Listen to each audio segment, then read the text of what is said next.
ปีสุดท้ายที่เฮาได้เฮียนด้วยกันปีสุดท้าย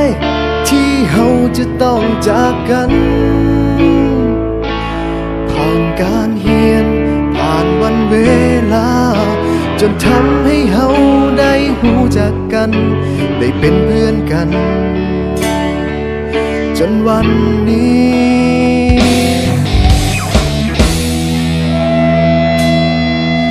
มาถึงม.7 ปีนี้ก็เลยห้องเพลงนี้แทนใจก่อนที่เฮาจะจากไปห่างกันให้ทุกคนจดจำในใจฝากเพลงนี้ไว้ให้คิดถึงกันเมื่อต้องถึงวันที่จากไป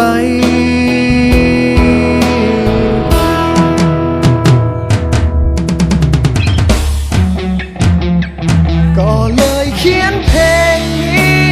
ขึ้นมาให้ทุกคนรู้ไว้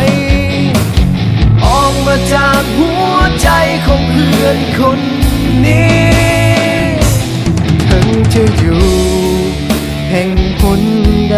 ยังคิดถึงกันทุกวินาทีจึงขอมอบเพลงนี้แด่เพื่อนทุกคน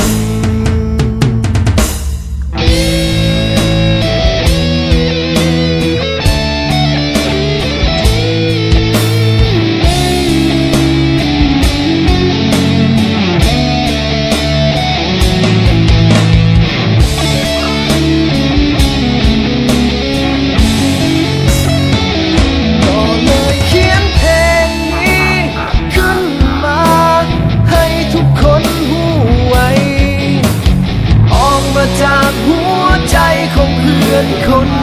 นี้ถึงจะอยู่แห่งหนใดยังคิดถึงกันทุกวินาทีจึงขอมอบเพลงนี้แด่เพื่อนทุกคนสุดท้ายนี้ที่บอกเอาไว้ถึงจะอย่างใดก็ยังมีคำว่าเฮาคำว่าเพื่อนในวันนี้จะบ่มีวันเก่าพวกเฮาม.7 ปีสุดท้ายคำว่าเพื่อนในวันนี้จะบ่มีวันเก่าพวกเฮาม.7 ปีสุดท้ายพวกเฮาม.7 ปีสุดท้าย